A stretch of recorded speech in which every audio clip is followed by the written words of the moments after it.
वे doctors को surgery की छूट देना चाहती प्रदेश सरकार। आईएमए बरेली का विरोध भी कर रहा है। पहले चरण में आंदोलन हो चुका, दूसरे चरण में फिर होना है। आप इसको किस नज़र से देखते हैं, इस विरोध प्रदर्शन को?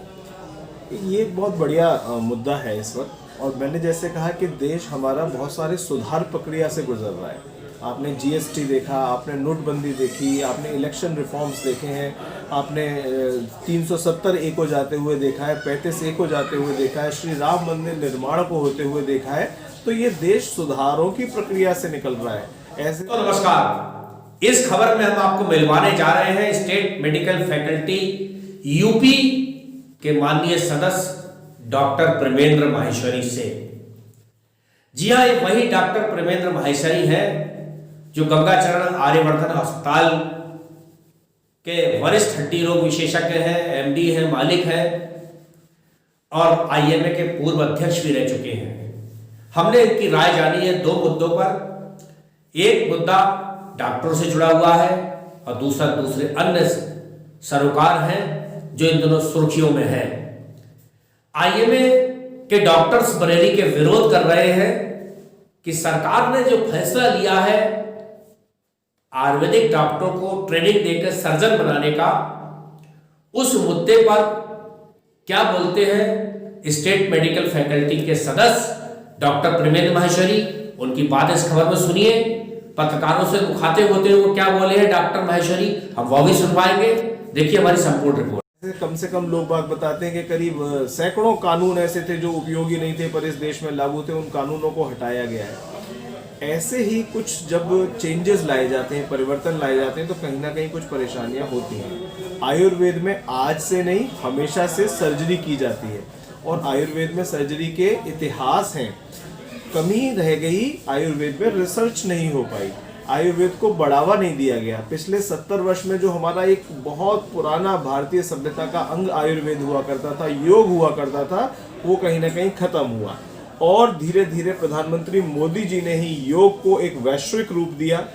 इंटरनेशनल योग डे पूरे दुनिया के देशों में मनाया जाने लगा और योग और आयुर्वेद को हमने अपनाया। आयुर्वेद का महत्व तो हम लोगों ने कोरोना काल में भी देखा कि जब एलोपैथिक मेडिसिन काम नहीं कर रही थी तो आयुर्वेदिक मेडिसिन हमारे लिए सहारा बनी। अब बात आ जाती है कि आयुर्वेद में शल्य चिकित्सा या सर्जरी, आयुर्वेद में सर्जरी होती रही है लेकिन उनका डेवलपमेंट नहीं हो पाया है। हम ये बात कहना चाहते हैं यहाँ पर कि जो आयुर्वेदिक चिकित्सक अपनी विधि से सर्जरी करते थे वो करें, ना कि वो अपनी विधि से सर्जरी करें और उसमें एंटीबायोटिक्स का प्रयोग करें जिसके बारे में उनको ज्ञान नहीं होगा। यहाँ कमी आ जाती है। क्या हम किसी ऐसे व्यक्ति से अपना इलाज कराना चाहेंगे जो उसमें फुल्ली ट्रेंड ना हो? क्या हम किसी बढ़ई से अपनी हड्डी का ऑपरेशन करवाना चाहेंगे? क्या किसी हम ऑटो जो होते हैं ऑटो रिक्शा चलाने वाले को पायलट बना देंगे? क्या हम किसी कपड़े सिलने वाले से ये कहेंगे कि वो मिसाइल में जो चीज़ें सिलाई कढ़ाई की जाती हों उस कपड़े को, फैब्रिक को सिएगा? कमी यहाँ आ जाती है। आयुर्वेद एक बहुत महान शास्त्र है। मैं आयुर्वेद का एक परम समर्थक भी हूँ। तो मुझे समझ में ये बात आ जाती है कि आयुर्वेद को आयुर्वेद की दिशा में रिसर्च हो। आयुर्वेद में हम जड़ी बूटियों की बात करें, आयुर्वेद में हम जो उनकी जिंदगी को जान डालने की बात है उसमें बात करें। और विरोध कहीं किसी चीज़ का नहीं है कि हम किसी चीज़ का विरोध कर रहे हो। हर चीज़ को उसी की लाइन में आगे बढ़ाने का प्रयास करना चाहिए। बिना आयुर्वेद के तो जीवन की कल्पना भी नहीं की जा सकती है, लेकिन उसको समान महत्व देना चाहिए। उसको ये ना करना चाहिए कि आज आयुर्वेदिक इलाज एमबीबीएस डॉक्टर को आज सीजेरियन सेक्शन करने की अनुमति नहीं है, लेकिन हम बीएएमएस के डॉक्टर को सीजेरियन सेक्शन करने की अनुमति दें जिसमें उसकी ट्रेनिंग नहीं है। तो इससे नुकसान सिर्फ समाज का होगा। तो सॉल्यूशंस खोजने की जरूरत है, समाधान खोजने की जरूरत है, विरोध करने की बात नहीं है। मतलब आईएमए के जो विरोध हो रहा है वो ठीक हो रहा है? बहुत सारी चीज़ें, संस्थाएं अपने अपने अपने फैक्ट से बंधी होती हैं, अपने सदस्यों के प्रति बंधी होती हैं। आईएमए हमेशा से जनहित का काम करती है, आईएमए हमेशा जन कल्याण का काम करती है। आईएमए को अपने सदस्यों के हित भी देखने होते हैं, आईएमए को अपने मरीजों के हित भी देखने होते हैं। जब कभी कोई कन्फ्रंटेशन ऐसा होगा तो आईएमए हमेशा एक सही बात के लिए जिससे कि पब्लिक का फायदा हो, पब्लिक को नुकसान ना हो। बहुत से लोग कहते हैं कि गलत इंजेक्शन लगा के मार दिया, मरीज ये आरोप लगाते हैं, लेकिन आज तक वो गलत इंजेक्शन कहीं मिले तो है नहीं। किसी पुलिस वाले को नहीं मिले, किसी कानून को नहीं मिले कि किसी इंजेक्शन को लगा के मरीज को मार दिया गया हो। तो आईएमए हमेशा सही बात करती है जिससे कि पब्लिक का नुकसान ना हो। पब्लिक को समझ में आना चाहिए इतने क्वालिफाइड डॉक्टर्स हैं। आजकल तो हाथ का डॉक्टर अलग होने लगा है, कान का डॉक्टर अलग होने लगा है, और आप सोचिए हार्ट का डॉक्टर अलग होने लगा है। तो जहां हम एक इतनी स्पेसिफिक, इतने अति विशिष्ट चिकित्सा की बात करते हो, आईएमए बात करती हो किडनी के, समझिए किडनी में भी स्टोन के डॉक्टर अलग हो जाते हैं, इन्फेक्शन के डॉक्टर अलग हो जाते हैं, और कैंसर के डॉक्टर अलग हो जाते हैं। तो जहां इतनी अति विशिष्ट चिकित्सा की बात होती है वहां हमारी जनता को क्यों कहीं भी कंफ्यूजन में रखा जाए। क्या आप किसी आयुर्वेदिक या होम्योपैथिक चिकित्सक से अपने सिर में चोट लगी हो तो अपने न्यूरो सर्जरी कराना पसंद करेंगे?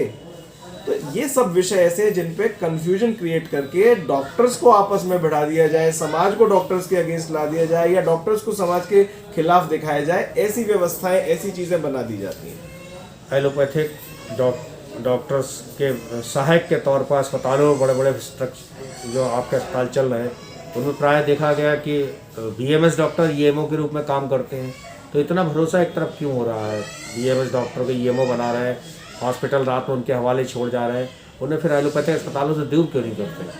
सरकारी अस्पतालों में भी उनकी पोस्टिंग हो रही है, एलोपैथिक अस्पतालों में सरकार क्यों ऐसा कर रही है? आयुर्वेदिक डॉक्टर अयोग्य है। मैं यही तो कह रहा हूँ कि आयुर्वेदिक डॉक्टर्स हमारा एक अंग है, हमारे हाथ पैर हैं, हम उनके बिना काम नहीं कर पाते, because it is a team work.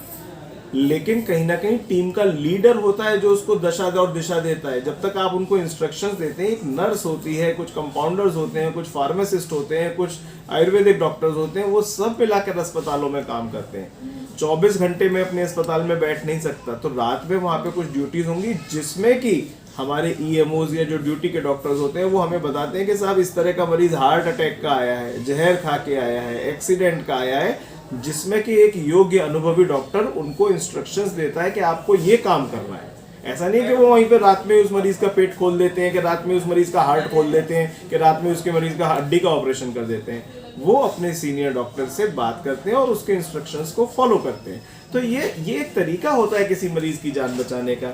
अगर आप सोचिए, अगर इतना आसान होता तो सड़क पे ही डिलीवरी करा दी जाती, सड़क पे ही हार्ट अटैक होता और कोई डॉक्टर उसका इलाज वहीं पर करने लगता, उनको अस्पतालों में लाने की जरूरत क्या पड़ती। तो एक हमारे माध्यम से दर्शक हमारे देख रहे हैं, वो हमारे माध्यम से क्या कहना चाहेंगे कि दर्शक हमारे भ्रमित ना हो और योग्य और सही डॉक्टर के पास जाए? मैं तो दर्शकों से यही कहना चाहूंगा कि आपका इलाज आपकी जिम्मेदारी है और आपको अपना डॉक्टर चुनने का अधिकार है। कि हम सोच के जाते हैं कि मुझे किस डॉक्टर से और किस अस्पताल में इलाज कराने जाना है। योग्यता को प्राथमिकता दीजिए। कहीं भी कोई ये ध्यान में रहना चाहिए कि हमारा इलाज जो हो वो सुरक्षित हो। तो ये चॉइस आपकी है कि आपको किससे इलाज कराना है।